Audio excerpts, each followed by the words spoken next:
first I said the strabismus is perceived as a difficult branch in ophthalmology, and in strabismus, vertical strabismus is perceived difficult. So many people, moment they see a vertical strabismus, they get confused and they give up.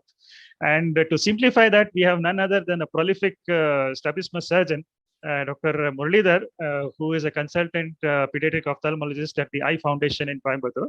And he will be simplifying how to not to panic when you see a vertical strabismus. Over to you, Doctor. Thank you, Dr. Arun, for having invited me, and a very good morning to everyone. So I shall try to cover vertical strabismus to the maximum extent possible within the time. So vertical, these are the following etiologies that, common etiologies that you get in the clinic: paralytic, restrictive, or comitant. So in history, what I want to specifically highlight is that you need to ask for history of malignancy, trauma, and in the present scenario also of COVID. So I go straight away to the Parkes three-step test. So the Parkes three-step test is mired in controversy. Nevertheless, it's a very useful starting point for us. So the Parkes three-step test assumes that a vertical strabismus is because of weakness of elevators or depressors. So that is where the controversy starts. Nevertheless, look at this patient. This patient has a R by L, a right over left. So it assumes that it could be because of weakness of the depressors of the right eye or the elevators of the left eye.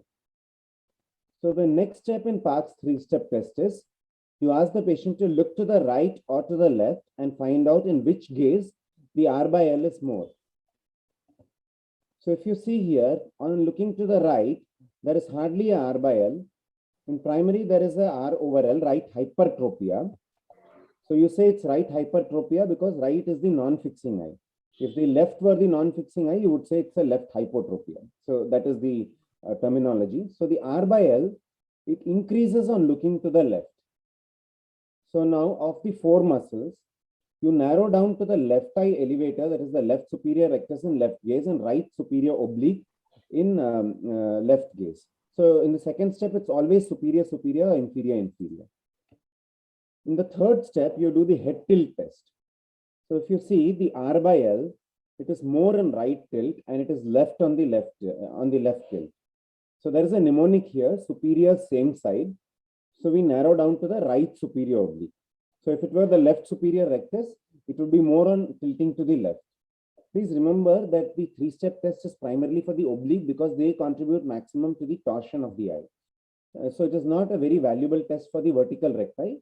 So it could be for the right superior oblique or for the inferior oblique, but inferior oblique isolated palsies are very rare. So primarily the test is for the superior oblique. So the next step, as Dr. Deepti has already covered, is evaluation of the ocular torsion.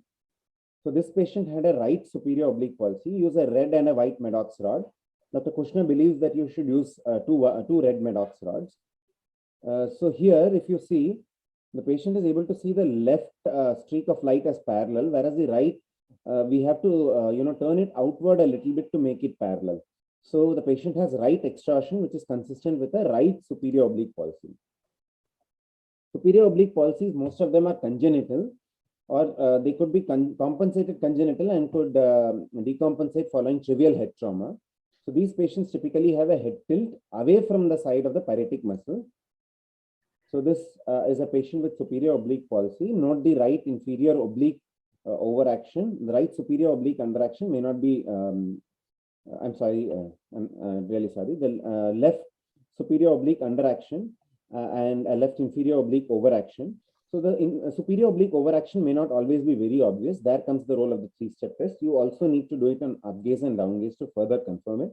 These are the cardinal gaze deviations and the right and the left head tilt. If you notice, the L by R is maximum on looking to the dextrodepression. So you have to address that. So we did a left superior oblique tuck and a right inferior rectus recession. The head tilt is fully corrected. And if you see, this is the inferior oblique overaction, which is also addressed, and the superior oblique underaction, which is also addressed by this LSO tuck and a right IR recession, which is based on the NAPS classification of superior oblique palsy. So bilateral acquired superior oblique palsies present a unique problem. It is difficult to achieve comitance in all directions. So they typically present with what is called an arrow pattern. The patient doesn't have any deviation on straight ahead gaze, up gaze, but on looking down, these patients tend to have a esotropia. So you have the choice of two procedures: bilateral Harada-Ito procedure. You need to do that on an adjustable procedure. I would recommend only very experienced surgeons do that. and the other is a bilateral inferior rectus recession because the inferior rectus recti are adductors in down gaze. So when you recess them, the arrow pattern gets at least partially corrected. So the field of binocular vision would improve. It is difficult to achieve committance in all directions. So here I would also like to point out bring your attention to this this problem also. This patient had acquired, this patient suddenly developed diplopia out of nowhere, and there was no history of trauma, malignancy, or surgery. So if you see here, this patient has a typical Y pattern exotropia and a downshoot on adduction of the right eye. So she allowed me to do a forced adduction testing, which was positive, and we made a diagnosis of acquired Brown syndrome. And the superior oblique muscle is inflamed here. It's a myositis, superior oblique myositis. And the patient did very well with steroids. His charting is a useful ancillary test. I would just cover it briefly. You have a green torch and you have a red fixation target. So whichever eye has the red goggle is the fixation. So the patient superimposes the green light on the red light, and you plot the movement of the two eyes. So this is a patient with a right, this is as the patient sees it. So the smaller squares belong to the involved eye. So the right eye is the involved eye. The right depression in adduction is restricted, and the whole square is extorted. So this patient has a right superior oblique palsy. So we move on to third nerve palsies now. We all know that third nerve palsies in young could be dangerous. And of course, a pupil involving third nerve palsy, you need to do a MRI with contrast and a CT angiography. This is the MR angiography. It shows an aneurysm of the, shows a PCOM aneurysm. It shows a PCOM aneurysm. So in third nerve palsies, the globe is deviated down and out, and you could have variable involvement of the extraocular muscles. Usually ptosis is there. Pupil, if it is involved, is an ominous sign. The other important sign here is the presence of an aberrant regeneration. So note here, this patient has ptosis, but there is a lid retraction, a pseudo-vonography sign when the patient looks down. So this patient presented with headache and ptosis. So she had a similar, she used to have frequent headaches. And the previous year to which she presented, she had this episode which resolved with oral steroids. So we made a diagnosis of an ophthalmoplegic migraine. So note here is a third nerve palsy. The adduction is restricted, the elevation is restricted, depression is restricted, the globe is deviated down and out, and the patient has complete ptosis. And this was atypically pupil involving as well. We got an MRI done, MRI with contrast. If you see, this is the third nerve here.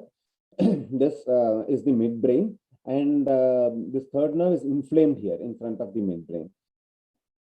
So this was published as well, and the patient recovered with steroids. So for complete third nerve palsies which don't recover, you you have three options. One is a precaruncular fixation. It's a globe fixation. The other is a lateral rectus deactivation and esotenotomy. The third, which I don't recommend or don't, I've done once or twice, never got satisfactory result, is LR to MR transposition. So if the medial rectus has some juice left in it, that is, it is crossing the midline, you get a positive tug, then a large lateral rectus recession and medial rectus resection would do the trick. So this is a patient with monocular elevation deficit. You distinguish this from third nerve in that Bell's phenomenon is good. And because the globe again didn't cross the midline, a half tendon naps with Foster sutures did the trick. So this was after a Bulgor injury. In a Bulgor injury, because of Bell's phenomenon, both the medial and inferior rectus are susceptible to injury. So if you notice here, the inferior rectus is injured well behind in the equator. So we couldn't repair the inferior rectus. So we did an inferior oblique anteropositioning and managed to restore the alignment. So this is a patient with a superior rectus palsy after, after closed head injury. So if you notice here, there is a R by L and the left eye elevation is restricted. So we just did a left superior rectus plication and we managed to restore partial elevation in this patient. So this was after a trivial head trauma. And summing up, may I request the doctor to somewhat come down to the holding side, please? Thank you. The patient bumped his head on a flower pot. If you notice here, hardly any signs of inflammation. The patient adopted a head turn. The right depression is restricted. So fractures in children, orbital fractures in children are called white fractures because seldom are there severe signs of inflammation. So we got a CT scan done, and this is a typical teardrop sign. And after orbital floor repair, so I'll sum up here. This is after sinus surgery. The patient has a vague ocular motility restriction. Elevation is also restricted, and elevation is severe restricted, and the adduction also is severely restricted. So this patient, after FES, had a violation of the orbital septum and the medial and inferior rectus were fused together. So I'll stop sharing here and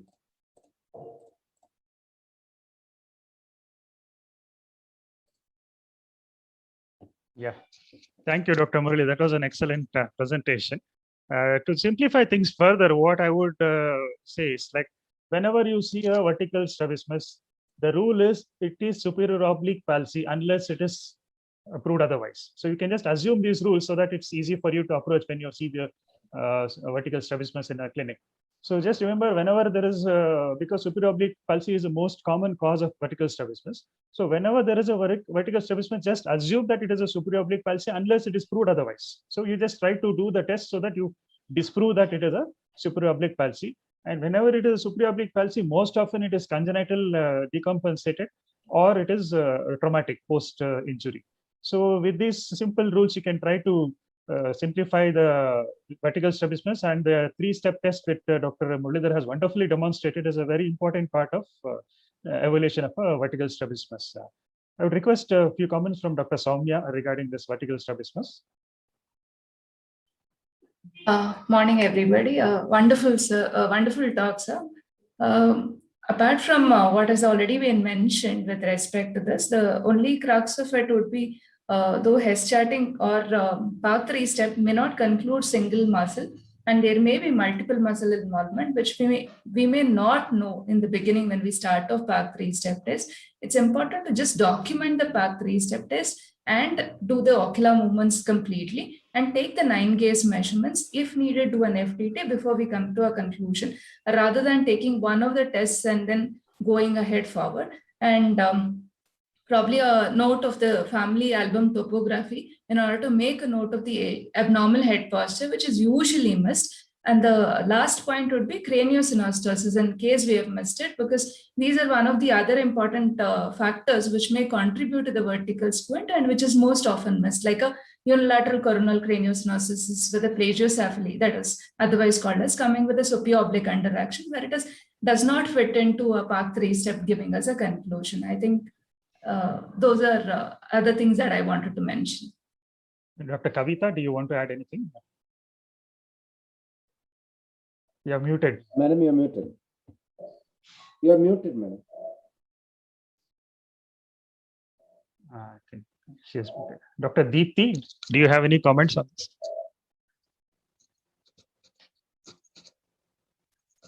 I think it is more like a fear. Yeah. That we might miss out one or two things, but I think in case of any doubt, that's what I do. I call back the patient, then examine. I examine and then I ask somebody else to re-examine so that we don't miss out on, or we are biased in the initial few steps itself. That this could be the diagnosis. I think so common mistake that we do is first we want to jump to conclusion rather than looking at the findings. Correct. So there is no need to panic. Yeah, we no need to panic. This is what I want to tell. Correct. And especially if it's a VIP patient who has sustained some road traffic accident, and that's it, like right from the OPD registration, it starts off, and then we will be under some kind of, though you don't want to take any stress, there will be some apprehension whether we will make the right diagnosis or not. And since it's a tertiary center, we are expected to give the best. So I think the first is to do self-talking, say that we have found these findings. As Soumya said, we will just jot it down. Probably now that all of us have smartphones, we can make a video of it, then recheck on that. And then best is to follow up, I feel, before really we jump into any diagnosis. And the other thing which practically I have found difficulties is getting the neuroscans, the right ones. What Dr. Murali has shown was a good, very good ones. Many times, the reporting is also not the way we want. Where we are expecting fractures, what they report is totally different. Recently, we had the same type inferior rectus, which has got trapped in the floor of the orbit. We really didn't get good pictures. So, but whatever it is, we did the surgery.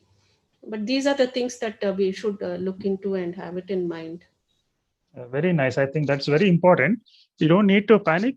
Best thing is to record it. You just record the movements and call back the patient. See, you don't have to diagnose on the first visit itself. There is no this thing like that.